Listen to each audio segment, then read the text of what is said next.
Good morning. I'm David Mankies. I will be moderating this session. We will wait for another 30 seconds and then we'll start.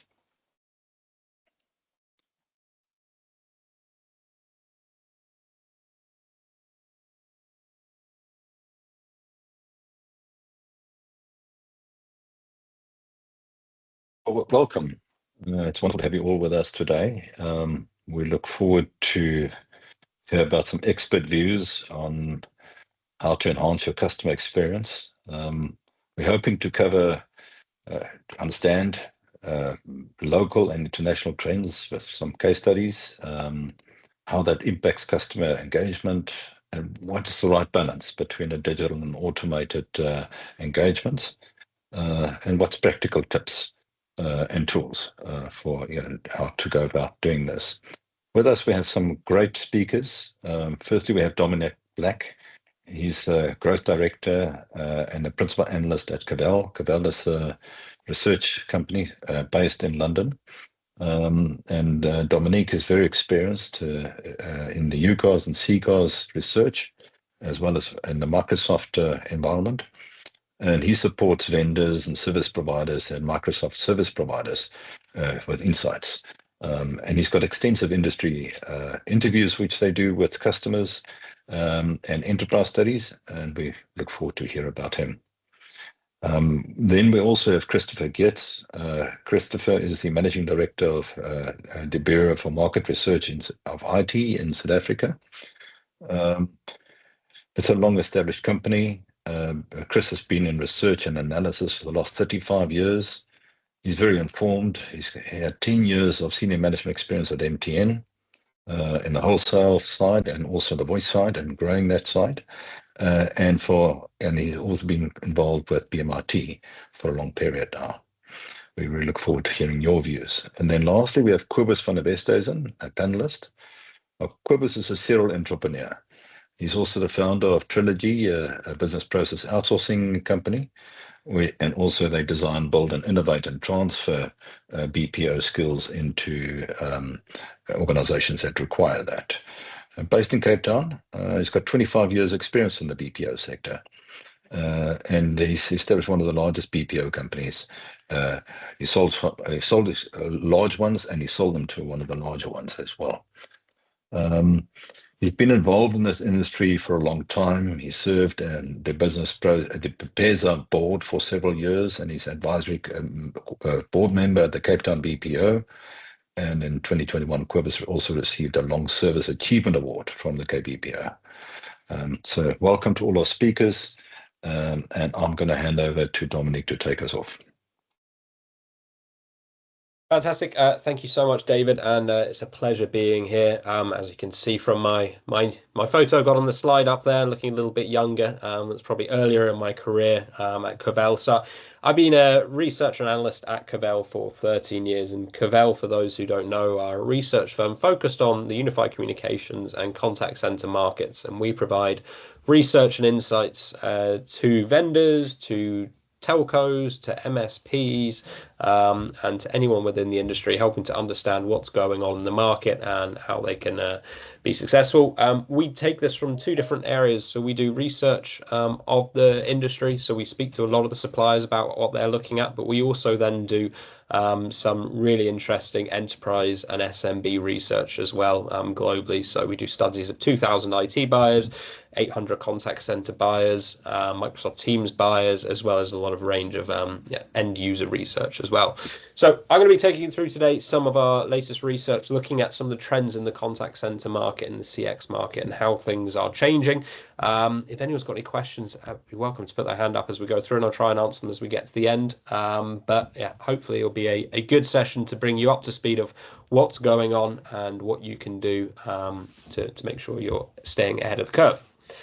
So looking at the market, as I said, we get lots of different data from different sources, yeah, I think we've been through that already. So what are we looking at? So one of the challenges that we see a lot when we speak to enterprises is over a third of business say the number one priority is improving customer services. And that's a big statement when we talk about customer service and kind of delving in what does that mean. And a lot of that is looking really at the contact center market. But what we can see is more and more businesses are putting priority on this customer engagement and customer service element of it. If we look at where the contact centers kind of come from, or the call centers come from, or where it's going to in the future, if we look back and look at the call center, it was very voice centric. It was kind of based around call reduction, response times, and it was very human. So everyone was in there was a human. We weren't seeing any AI really being running through it. We weren't seeing automation. It was kind of people on the end of phones in a large warehouse answering calls, making calls, and going through on that. As the market's matured and as customers have required more channels and we've been more technology being brought into the contact center around the likes of AI and automation, we started moving into this contact center where it was able to deal with multiple communication channels. So we started seeing chat coming in there. We started seeing messaging, either SMS or some other messaging types coming through there as well. We started seeing those metrics change a little bit. The average handle time started to become more important. First contact resolution. We started to see some of those automation, self-service in the contact center emerging as well. And I think where we're at now is kind of moving into that experience center where it's channel agnostic. It doesn't really matter where the customer speaks to their business. They could be using social media, they could be using video, they could be using voice. It really doesn't matter. The business has to respond to these different types of channel. And we see a lot of the focus is still around cost reduction, but it's around how do we give a good brand reputation? How do we good customer satisfaction? We start seeing new metrics emerging like Net Promoter Score, customer satisfaction, CSAT scores, NPS, CSAT become a lot more interesting, as well as all the old ones around average handle time, first contact resolution. They're still very important, but we're starting to see these Net Promoter Scores becoming more and more as an area of people looking at. We're also seeing a lot more of these AI services coming in. And I think the fascinating thing is going to be looking at the future of that intelligent experience center. Again, where does that emerge? Where does that look at?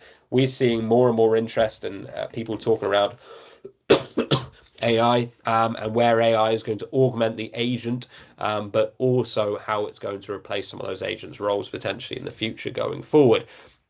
But definitely going to be a fascinating world of customer experience moving forward, which we're going to evolve into this intelligent experience center. So I'm just going to have a drink of water. Sorry, guys. So if we take a little bit around where customer service providers have come from, you kind of have the old legacy providers from the premise base, so the Avayas, the Ciscos, the Mitels, have moved into this customer experience as a service market from that side. You then have the entrance from the unified communication standpoint. So like Telviva have coming from a unified communications into the contact center realm. Then also other global brands like 8x8, RingCentral, Zoom, who probably started as UCaaS providers, but saw the opportunity in contact center as well. You then have some of these point solution providers, so providers who have done a specific element of the contact center or customer experience stack. So whether it's a Kixi doing wallboards, whether it's Dubber doing call recording, whether it's Touring doing analytics, we're seeing more and more of these point solution providers emerge. Well, they're not providing the whole solution, but they're providing specific elements of it. We're then also seeing the infrastructure and compute providers, Amazon with their Amazon Connect platform, Salesforce could argue moving into this customer experience role from the CRM realm. Microsoft obviously playing a pretty big role there. We see the CPaaS providers, likes of Cinch, Twilio, Vonage, all of those building communication platforms as a service and building specific elements of customer experience service coming through there. And then you have kind of the native contact center providers, like the Five9, Nice, Content Guru, who've come from that cloud first background and built up there. So the landscape's pretty complicated of who you're going to work with and what they're going to bring to the market and where they've all come from. And when we talk about customer experience, it's really around multiple different areas here. So we can talk around contact center, but it really is, okay, well, we look at the channels. You've got voice, you've got video, you've got web chat, you've got messaging, you might have WhatsApp and email in there as well. When you look outside of that platform around what what are we giving to those agents as well? There's workforce managers, workforce optimization. There's that customer journey management around the processes, optimizations, integrations. There's all the routing and IVRs. There's the agent tools, those knowledge databases, the data visualization. It's complicated. It's really complicated out there. And I feel for all the enterprises sat there having to manage this and go, well, not only how are we going to communicate with our customers, but what can we bring around that to make them really successful? Outside of that, you've obviously got a whole load of other things to keep your eye on around data intelligence, around what data platform you're looking at, how you integrate it into your CRM, etc. So it's a complicated landscape out there. And yeah, we find it difficult to keep our heads above water of looking how that looks like. What's interesting though is, although the market's evolving, we're seeing a lot of new, cool, interesting stuff coming through. Email and phone calls still become the #1 way when we speak to end users about how they want to contact companies. Phone, although people say, oh, the phone call's dying, it's not. We see actually from 2023 going to 2024, 8% more users want to use phones to communicate with businesses. They know that when they're on the phone, it's going to be great, and they're going to get a good experience. Yes, they might have some wait times, but they know they're going to get to someone who's going to answer their question. We saw SMS also have solid growth as brands emerge from that kind of high engagement rates that channel delivers. So SMS is becoming more and more important. We're seeing it's growing in a lot of areas as people know that SMSs will get through to any phone. It's not like you need an iPhone or a Samsung or Android or something like that. SMS can get through in your Nokia 3310 if you still want it to. So we still see SMS as a key channel coming forward. What's been interesting is video hasn't risen in popularity as much as we probably thought it would in the last few years. It's been fairly speculative where people are bringing video into the contact center, and there are some good use cases around it, but it's only really in those niche support areas and not really desirable as a day-to-day interaction method.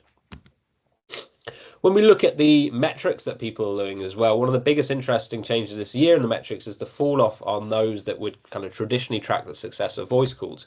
So call response times, time to answer, and lost and abandoned calls. I think this is pointing to a deprioritization as calls as the initial point of contact as we move towards those automated first response and escalation to calling once we've kind of spoken to the customer over chat or things like that.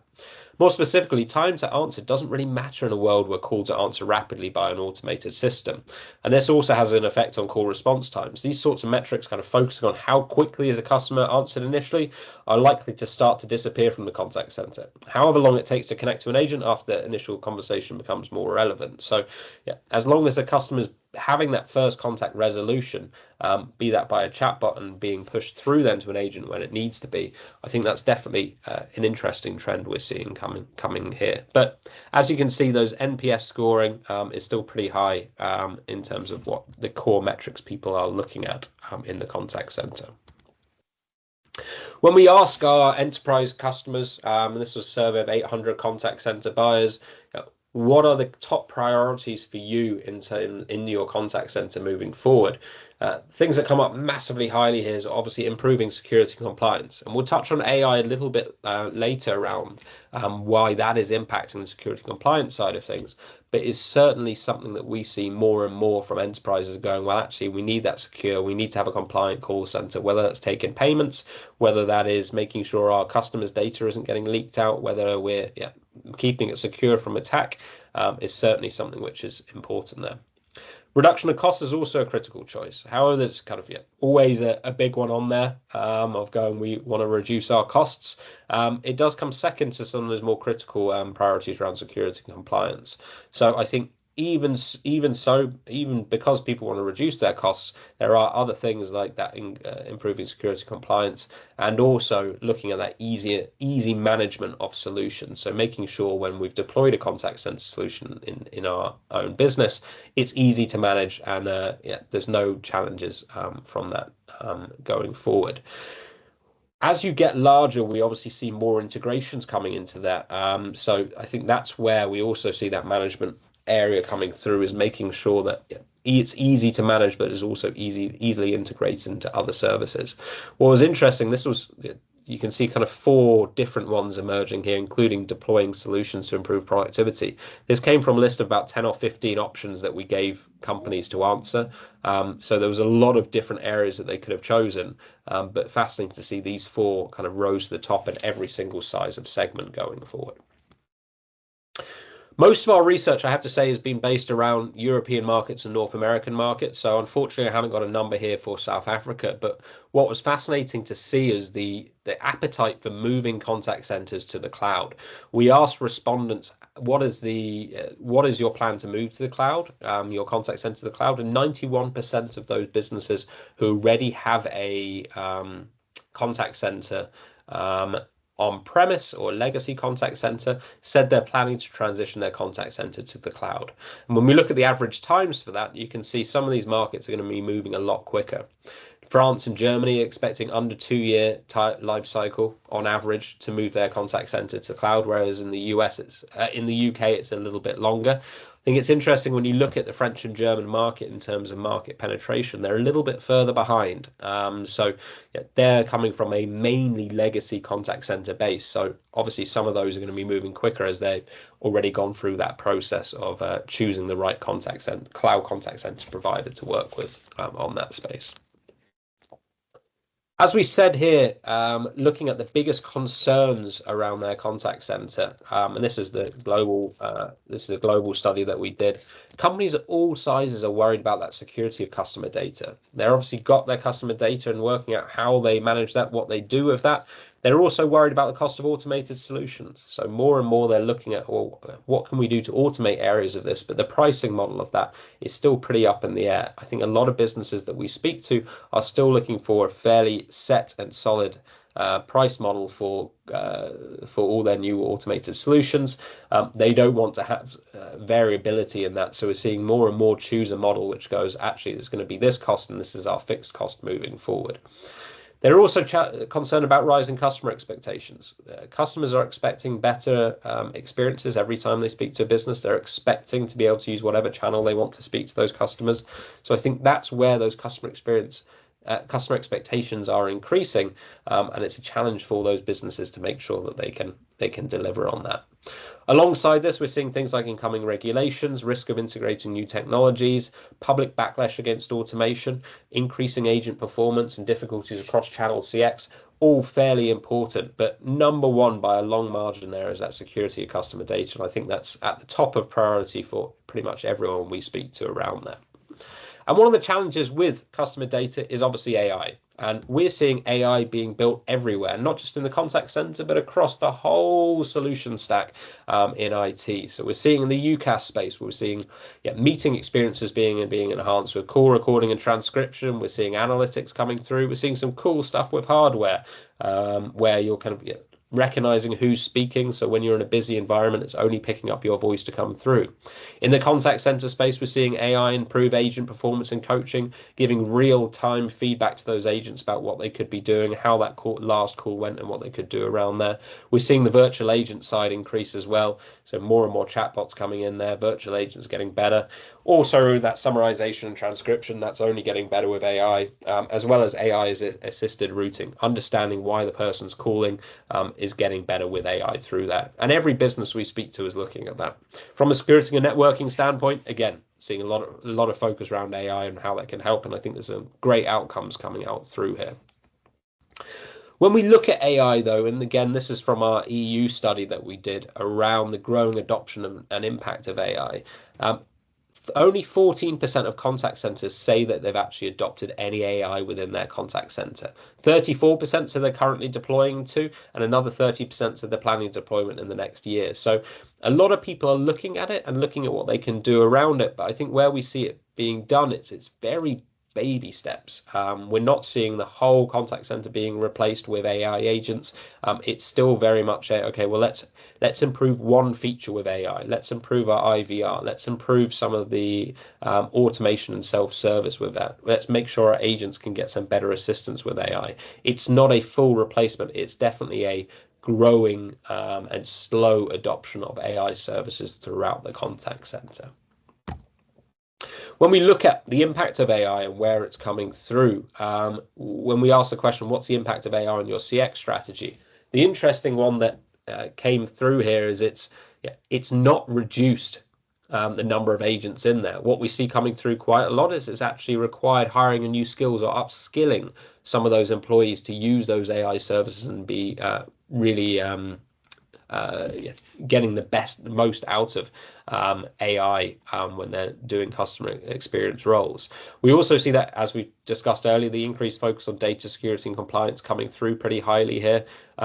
Again, where AI comes in, making sure that it's not going to act in unattended ways, making sure that the data is coming through in the right way, making sure it's secure, compliant, and nothing is getting leaked out that it shouldn't do, is obviously a massive focus for a lot of businesses around that piece. We also see it forcing businesses to update their underlying infrastructure. As more and more data is being delivered and more data is being used by some of these AI agents, we're starting to see that underlying infrastructure being upgraded because it's not up to date. It cannot handle some of the interaction levels and data levels coming through here as well. So there's some really big focuses through here, and I think the fascinating one in that 0 to 9 employees one is AI hasn't changed their strategy at all yet. So really it's coming through in those larger businesses. And when we look at that number in like 250 plus employees, it hasn't changed. Our strategy doesn't come up very highly throughout there as well. So again, looking at some of those concerns, if we look at the top ones, we've seen that privacy of company data, AI acting in unintended ways, employee using AI improperly. There's some big fears and concerns about AI being used internally and what it's going to actually drive here. So yeah, privacy, employees using it wrong. But when we speak to them about what they want to use AI for, and the consumer side, it's around those faster response times, it's around more personal interactions, it's less requirement to repeat info. And all of those three desired consumer improvements can be done with AI. But again, from the business perspective, you've got a lot of concerns around how you're going to actually deploy this and how you're going to bring this to your customers in a proper way here. When we speak to those end users, a lot are saying that they'd be happy with automation. 92% of companies say that customers will be happy with some level of automation. And when we look at this, most businesses think that they'll be going, well, actually, we're happy with a mostly automated solution where a customer will only speak to a human agent for the most difficult inquiries. That doesn't ring very true when we look at our end user research, which doesn't actually match that, because a lot of the end users are going, well, we actually want to speak to a human agent most of the time. So yeah, although businesses are looking to push to more automation, I don't know that's actually going to match what the customers think in the long run. I think you've got to have a level of some AI, but very human focused still. And we see more and more businesses moving towards that. When we look at how automation may look like and how a contact center in terms of the interactions may look like in the future, I think we're at that phase 1 at the moment where still very humans doing tasks in the contact center with a little bit of automation and self-service. As we move further and further into an AI world, I think we'll start seeing more coming through the people automation review, which is where humans are being automated, but automation is answering a lot of the customer inquiries coming in, but people are reviewing those interactions and making sure they're the right ones coming through. And we believe that's going to grow and grow as we move forward through this. But the thing that's going to grow as AI becomes more prevalent is those automated automation interactions where there's no human even looking over them, which is that people automation review. It is just doing the right answer and giving the right answer to the client, and humans aren't really involved in that. We're not there yet. I still think we're probably in between phase 1 and phase 2 on this, where automation is emerging, but nowhere near the rate of change that people are probably talking about in the industry. On the right hand side, we put 2 different elements there, which we think is going to be quite interesting, around the production line contact center, which is where you have a contact center which is solving some very basic things. So take Amazon, for example, where a lot of the interactions with Amazon's contact center are very similar. It's where's my package, it's what's my password. It's those very simple requests that actually take up a lot of time. For those production line, I think we'll see a lot more automation interaction reviews coming through, automated interactions coming in there, where they're going to take a lot of those basic and simple requests and be done by automated interactions there. When we look at a boutique contact center, and maybe we could take a hotel, for example, there, we still need a lot of humans and that human touch where the company's looking for a good customer experience. I think there's still going to be a big role for humans in there where you need to deliver a good customer service. So I think there's going to be different for different industries and different verticals, different levels of human automation and different levels of AI playing a role within the contact center in those spaces. One interesting example of a business, so Klarna, for those who don't know who Klarna is, Klarna was they do payment. If you buy something online, you can put it over 3 different payment periods, so allowing kind of microfinancing of small purchases. The CEO announced last year that they were going to break from human agents. They're going to replace 700 human agents and turn it all into AI. Their view was this was going to save $40 million in profit improvement. And initially, they saw a 25% drop in repeat inquiries to their contact center. So overall, it looked like it was a pretty positive thing coming out from there. But earlier in the last month or so, their CEO has actually come back and said, well, actually, we need to have humans in the contact center. So they're now looking at bringing contact centers in. They're making sure the human service part of Klarna becomes even better.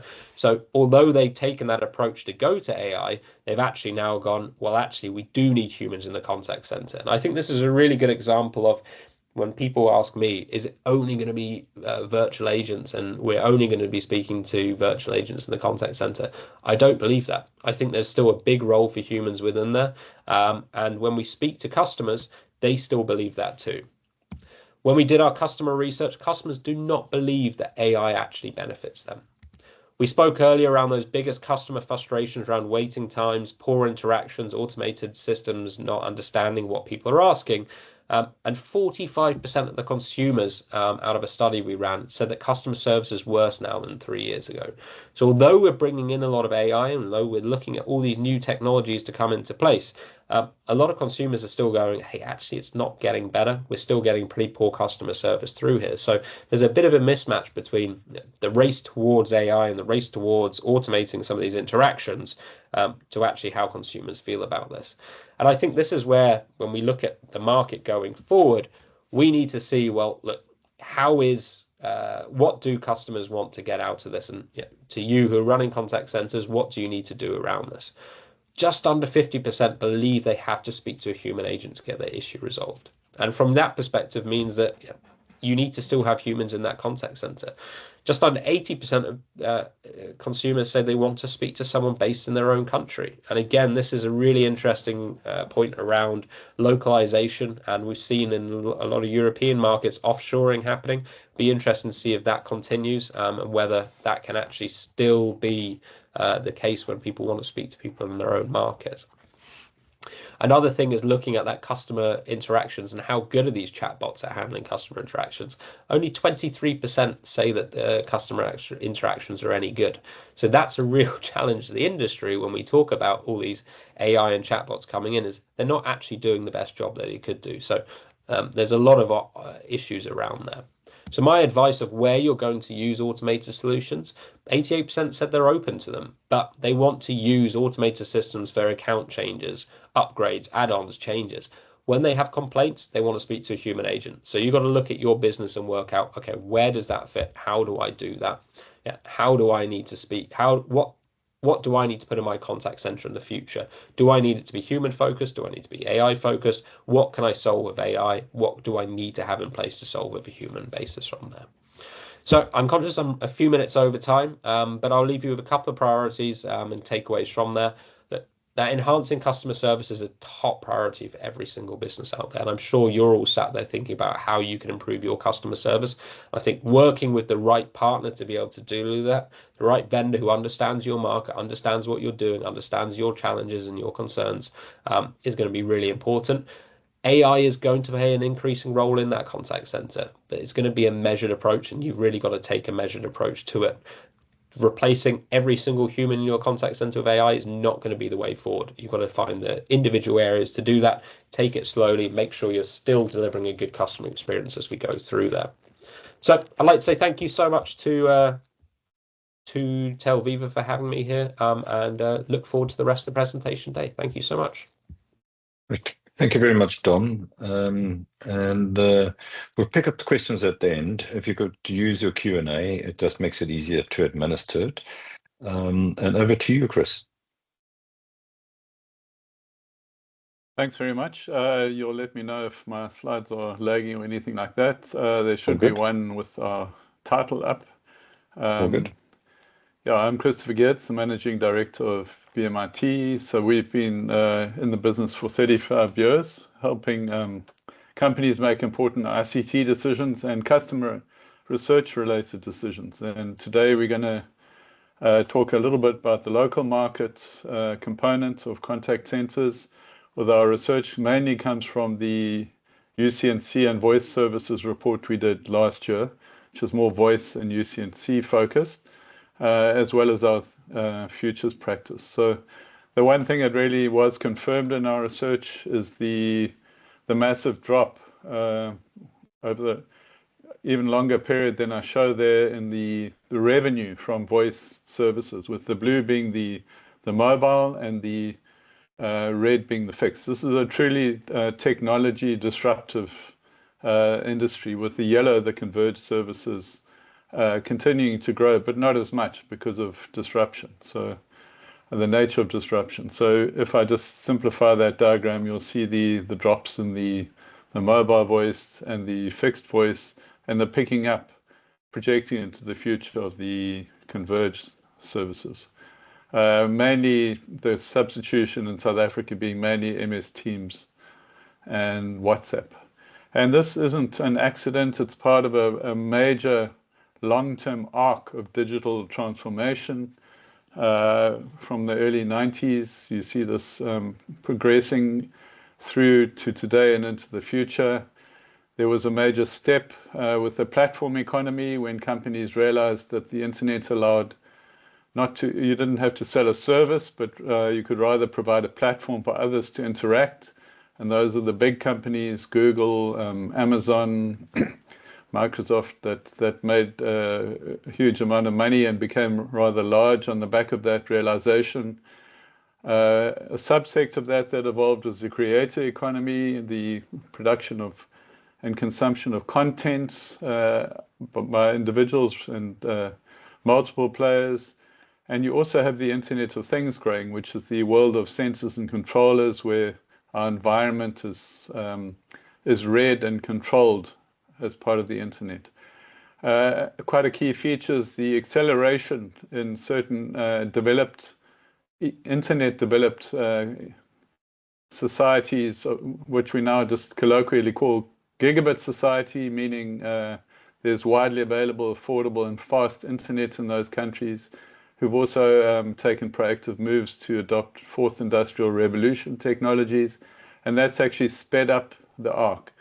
And what Dom said very much applies in South Africa as well. The same trends we're seeing, I should say the same trajectories of contact center developments, but with subtle differences. But one of them is that we aren't in this gigabit society phase to the extent that Europe, the States, Australia, parts of Asia are. And then these have given way now to the very important developments in industry, and in particular in generative AI. And it will in future lead to a new super cycle, which is called living intelligence, the sort of interaction of biology and biotechnology with digital technology. But it's all underpinned by this really major growth in cloudification. Just to fill in all the detail on that, you don't have to go into all slides, we don't have time, but the key points here, the takeaways are, it needs a digital response. Every company needs to say, well, what are we going to do? In the face of these developments. And then I've just mentioned, just out of interest, when you look at customer support, this black area.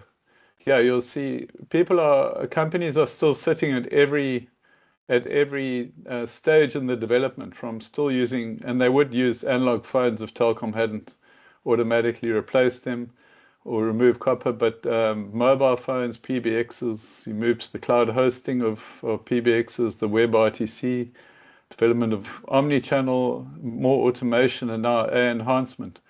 There are companies sitting at all phases of that, still progressing. The generative AI is really the defining development of our time right now. And you heard in the previous talk, it really is a major focus, not just because it's a hype, because it really is evolving. So it was really democratized when ChatGPT and now others made it available even for free on the web. But it also has, as some countries pull away, South Africa could potentially fall behind even further than many other countries in terms of a global digital divide. There's a widespread automation of business processes across all operations, and it's really going to change operations, productivity, the roles that people have, and lead to displacements. It is having a defining impact on the creative industries faster than some people thought. The ability of machines to create content, and now it gives us the big issues of what's fake, what's real, but any sort of art, news, entertainment, and other content. The whole evolution of AI is likely to speed up, because AI feeds its own development, and that's what we call the hyper evolution. So we could say we ain't seen nothing yet in many ways, and there are a few players dominating. Those with a lot of money for the technologies needed: Microsoft, Google, Meta, Grok, and now DeepSeek as well.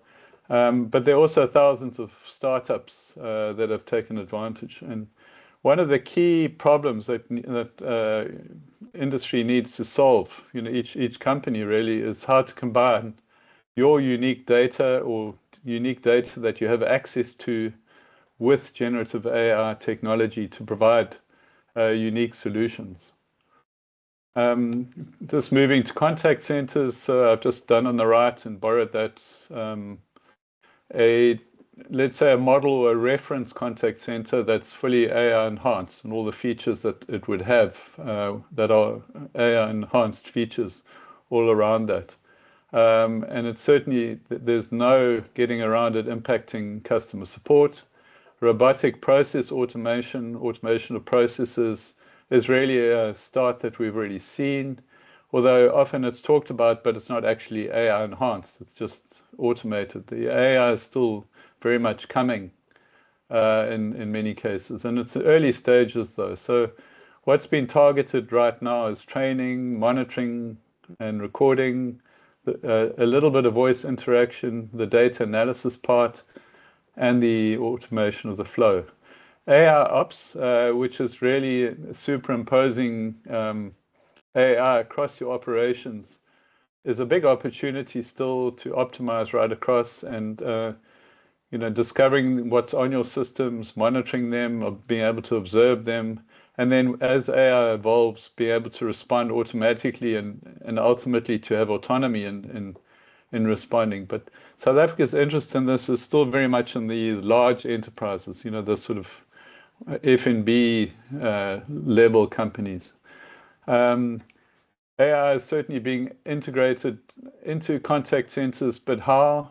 Well, one of the key things is, and Dom mentioned this, is to see it as a way of enhancing agent performance rather than replacing agents right now. So providing real-time information for them, automating routine tasks that they do, and offering predictive insights to them. The collaboration at the moment is really what's going to make for more efficient and personalized customer interactions. So I talked about RPA being very important, and you'll see it's ubiquitous. You go to any website and on WhatsApp as well, you'll see these versions of bots or virtual agents many of them still in early development. So they can fetch information very quickly across systems, and they can enable a much faster response to customer inquiries than one would have been used to previously. And they can also bring in consistency and prevent errors, because they can, repeat well if the rules are properly applied. And that in some cases helps with regulatory compliance. So you get a quick response. They're low cost, they work after hours, and they're highly available. But they can be very frustrating still. And I was a bit disappointed. I told one of my friends from a mobile operator that his bot was awful. And he said, oh, well, it's still learning, it's busy developing. But I would rather not have companies testing out on me. I'd rather they actually get it right first. You get into these endless loops with some of the more basic ones. There's also the principle that one needs to apply when looking at transformation, digital transformation, that happy staff mean a happy customer. And there's a bit of focus on also using new tools to make sure that your staff are satisfied. So you invest in the tools and training that's needed for that. It includes also providing more intuitive interfaces, providing real-time support for your agents, and giving them opportunities to develop their skills. In terms of personalized customer experience, I remember I worked 10 years for a mobile operator a while back in the 2000s. That was our holy grail, was personalized customer experience, and we're still not seeing it at the levels that were envisaged. But certainly now AI is giving for the first time, the potential to really introduce personalized response. It can analyze the behavioral and psychographic data of customers, and do they prefer an empathetic response or a direct, efficient response? And it can work out their preferred communication channels. We still do customer research to find out from people's customers what channels they prefer. It often varies. It's not always predictable. It's actually amazing how there's a difference across different industries. But in future, that will be automated. The system will know what what that category or segment's preferred channels are. And AI can give agents the context to resolve that customer's issues on a personalized basis, as on the fly, as the call's being dealt with. And there's going to be more and more intelligent data analysis, so that instead of responding to problems, brands will be able to proactively anticipate and even make outbound calls, etc., and develop solutions before the problems proliferate. Just to touch on this is one aspect of the whole picture. It's the predictive call routing, which is quite useful.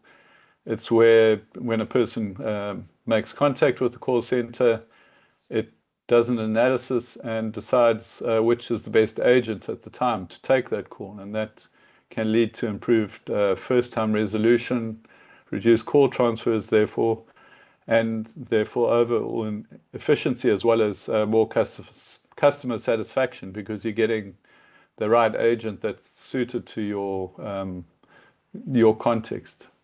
Cloud-based centers, in terms of cloud-based contact centers and remote work, there is this major shift to cloud-based communication, which we mentioned, and in this industry as well as many others,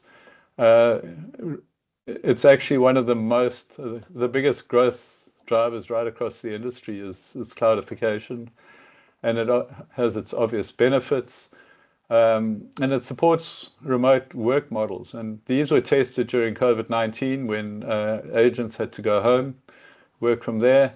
It allows organizations to tap into a broader talent pool, and it provides, if they can work remotely, provides uninterrupted service. And in some companies, it's being seen as an alternative to disaster recovery actual premises, is to just have agents in the cloud. The problem in South Africa is the uneven access to internet at homes. Some people live in areas with quality and some not. I remember one of the big insurance companies actually paid a wireless ISP to boost the connectivity to their homes with their agents in a very short time. and that helped a lot. The problem, of course, and I phoned one of them, was, it doesn't always mean you've got private space at home. So there are other issues apart from the connectivity. The person I was speaking to must have been right next to a taxi rank, because there was a lot of noise in the background in their house. About half the PBXs in South Africa are still premises based, even though there is a shift, but the cloud is growing at 10% per annum. So the trend is definitely in place, and the advanced companies have already shifted. And COVID-19 actually also boosted Microsoft Teams, and that's I'm pretty thankful, because the government was forced to use it, and parliamentarians, and so at least they know now what the digital age is all about. And we're given rapid lessons in 2020. Operator Connect, which is the breakout into the conventional voice from Microsoft Teams, has lagged in South Africa relative to some of the stats you might have heard earlier. So out of the 1.3 million active Teams users in South Africa, only about 51,000 have actually enabled that voice service. But some service providers are reporting accelerating sales. So that is something that's likely to catch up with the world, especially as prices have come down and some companies have offered more compelling offers around that. So in terms of contact centers, not every company that provides support actually has what we could call a contact center, but we are seeing 50% growth in the uptake of that concept, and mainly around the development of the omni-channel capability. And those who actually do make the transition generally, well, actually almost always, are pleased that they did actually make the switch. So in terms of omni-channel customer engagement, it is across multiple channels. WhatsApp is particularly important in South Africa, and I see in some other countries as well. It's become the sort of de facto starting point when you go beyond voice and email. Young people seem to really enjoy it, and in fact prefer it, and in fact use the support more because of the convenience of online support rather than voice calls. We haven't done statistical research, but we have noted that in our responses. And then it helps to give you a seamless and consistent customer experience across the platforms. Make sure the context is maintained across if it's done properly, and that you then have the consolidated data to offer the proper support to individual customers, but you also have the overall data, which enables you to do a proper analysis and proactive strategizing. So that's my quick presentation on SA contact centers with a bit of a South African perspective. Thanks very much for the opportunity, and over to you, Dave. Thank you very much, Chris. Wonderful insights from both of you. And I haven't had any questions on the Q&A yet, but I've got a couple of questions for you, Cobus. So if all the panelists can maybe just unmute themselves.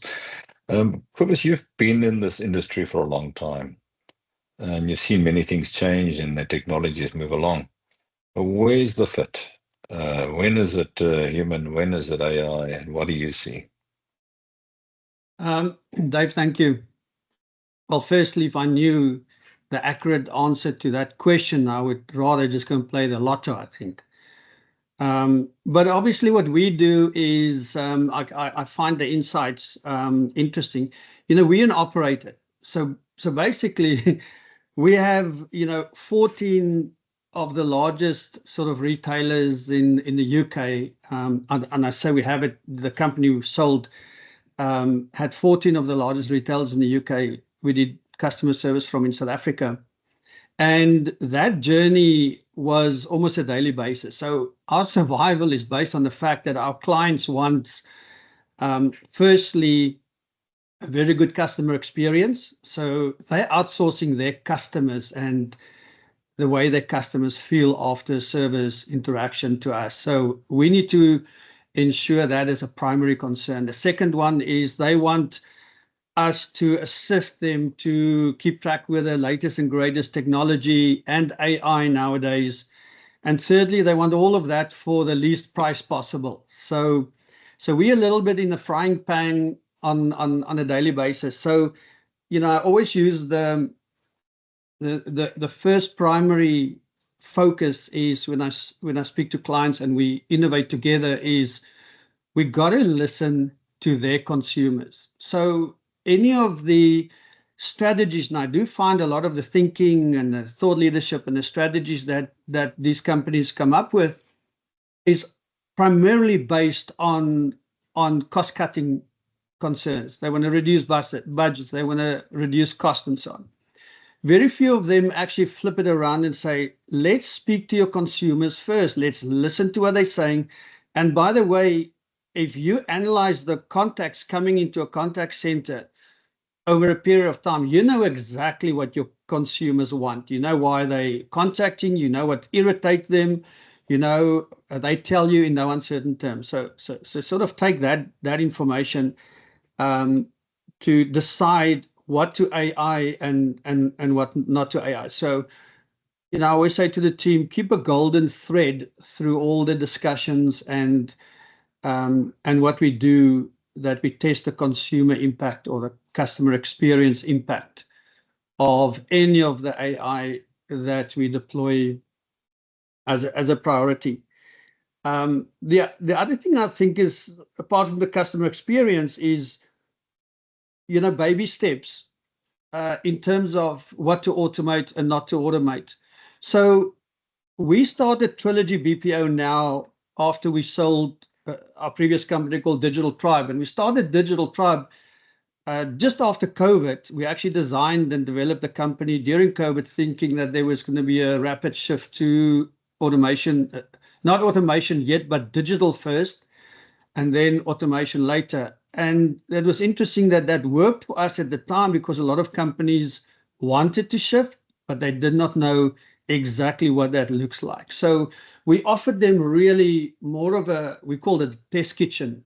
And we said to them, let's do the humans the same way you do service with humans today. Then we started test kitchen together. So we design, we think, we try out some ideas to automate. If it works, it works, and then we can deploy it into your consumer environment. If it doesn't work, we chuck it away and we try again.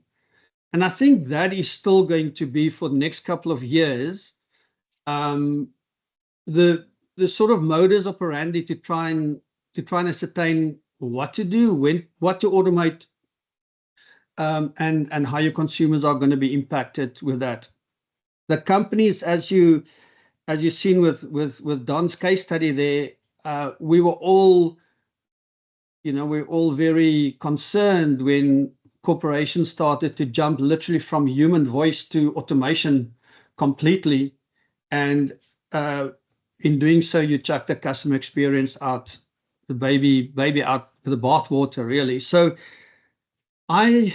we started Trilogy BPO on the basis that we think AI is going to accelerate. Obviously, AI is going to change everything. There's no question about it. And it's not just in the consumer or a customer communication process. It's also, as Chris and Dom, as I really sort of appreciate those stats, because we need to R&D on a daily basis as well, being in the frying pan. But it's going to be a bit less so. At the moment, we say humans plus AI. I think it's going to shift to AI plus humans. And then over a larger period of time, when people start getting AI more accurate, it's going to then shift into more automation with a human in the loop. I don't think a human is ever going to be totally extinct in this process. The consumers are going to guide us with that, and there's that consumer sentiment is really going to backlash if we go too far. At the moment, you get really bad experience with bots. People start talking about dumb bots. Well, there are no dumb bots out there. There's dumb humans who's designing the bots dumbly so that it doesn't give you experience. But that is going to get better and better. So I think over time, yes, it's going to impact, but it's going to take a while. The other biggest barrier to robotics, or the older term automation, is systems integration. We find with those retailers that we spent time with over the last 3 years, 14 of them, the biggest barrier to automation is the legacy systems that they still use. How do you integrate these bots into older database environments? How do you overcome the security issues? When Dom talk about security, it is our experience right now is by far the biggest concern is customer data, GDPR, all those sort of security issues. And the point solutions that come out there, 1,000 of them a month, does not cut it when it needs to comply with all those data environments. Thanks very much, Cobus. This is a very large topic, and time will never allow us to complete everything. But one thing that, Dom, you came up with, which is interesting, is that the level of adoption, you call it baby steps, and it looks like about 14% have already done it. But the one thing you pointed out was this variable costs and unknown costs that an organization would go into, which is interaction based. Where do you see this going? Is it going to move from variable to fixed? Is it going to stay there? Where do you see this thing maturing? I think every business wants certainty of how much they're going to be spending on things. Having a bill which can go out of hand is something that no business wants to have hanging over them, and especially something around customer service, which they want to know what their costs are and how they're going to be fixed. And when it's a human element, there's pretty fixed on that. You might have some telephony up and down in terms of the number of calls being made, but it's pretty minor.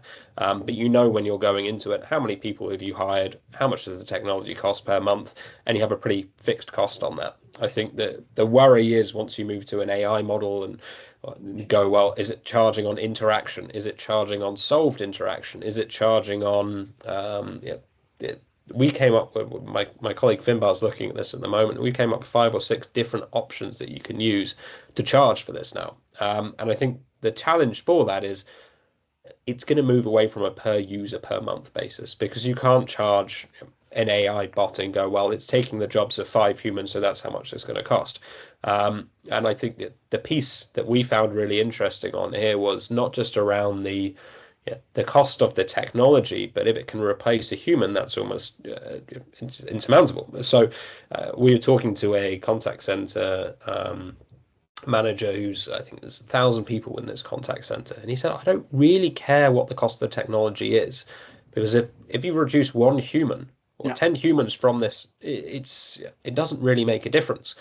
I think the challenge for where we see the industry moving is there is what you think you're going to charge now compared to what you might be able to charge in 5 years' time is going to be vastly different. So I think there's going to need to be some flexibility on that, of working out, okay, where's that market going to go to and what's that going to look like? But I think you need to work with someone who's going to hold your hand through the process. The thing that's going to get really expensive is if you deliver a bad customer experience and you lose a customer due to that. So I think the baby steps is making sure whatever you do is right. And look, there's going to be variable costs. There's going to be professional services costs of making sure what you're doing is right and building everything in the back end. We've seen companies emerging who are not doing any of the actual contact center bit, but they're organizing data in the back end to feed into a contact center. So your business, it will be, how do you get every single piece of documentation in the right format so that you can train an AI on it so it's going to answer the right question. So there's a lot of areas there which I think are going to be pretty interesting on that point. And to your initial question, I think I've rambled a little bit around that pricing model. I think it's going to change. I think it's going to be variable. But if you're looking at going through this process, don't go quickly. We're still very early on in this. Yes, you might feel like you're missing out because everything you see in the news is AI, but realistically, take your customers on that journey, take your internal team on that journey, but take it in a measured approach and make sure you're doing it in the right way and for the right reasons. If it's just a cost-cutting exercise, think about what that impact might be on your business. Think around what level of customer service do your customers need to have from you. And back to that point of, if you're a hotel, or somewhere where you need to hold their hands throughout this. Make it human focused. They want to have that. But you got to think at the end of the day, what is customer service for? It's for solving customers' problems. And you've got to be able to solve that the quickest way and hopefully for the cheapest way possible, and in the best manner. So that's got to be front of mind. AI is not going to solve this. It's not the magic bullet for it, but it can certainly solve a few of these issues. There's one question which came from Attila. In terms of the SA market, what is the maturity to cater for dominantly spoken languages in South Africa, and more customers are wanting to engage in their native dialect? How do you see that? Maybe Cobus? Yeah, no, and she is right. The South African market is still very dominant in there's 11 official languages and 6 sort of primary that you can wrap into a customer service strategy. And interesting enough, in the early days, 13 years ago, we started Genie Analytics and AI trying to do customer analytics in terms of speech analytics. And one of the biggest barriers and challenges was the vernacular languages in South Africa. So for the South African market, it is still a strong trend that you have to cater for all those languages. Especially on the customer service side, people sort of wrap contact centers into one, but there's telesales, there's debt collection, there's customer service, there's IT support. So I guess the answer to her question is when it comes to customer service, and I think sales, we don't do any telesales, so I wouldn't really 100% know. I would assume that people want to. It's a lot more affinity. You create a lot more trust and affinity if you do speak to them in their native language. So that's going to continue. And that's an area, a big focus area, I think, for South Africa. That first call resolution is always a big driver towards satisfaction, customer satisfaction, and so on. That hasn't changed for all the years that I've been in contact centers as the primary driver. And especially sales, if you want to sell something, it needs to be in vernacular languages. For obviously the UK, we sort of specialize in the UK environment. We don't even do the US specifically for very specific reasons, because you need to service after hours, and South Africans don't like working after hours. They don't like working night shifts, especially in Cape Town. But for the UK, it's less sort of irrelevant. But to a question in South Africa, it really is relevant. We've kind of run out of time. Maybe any just 30-second closing remarks from Chris, Dom?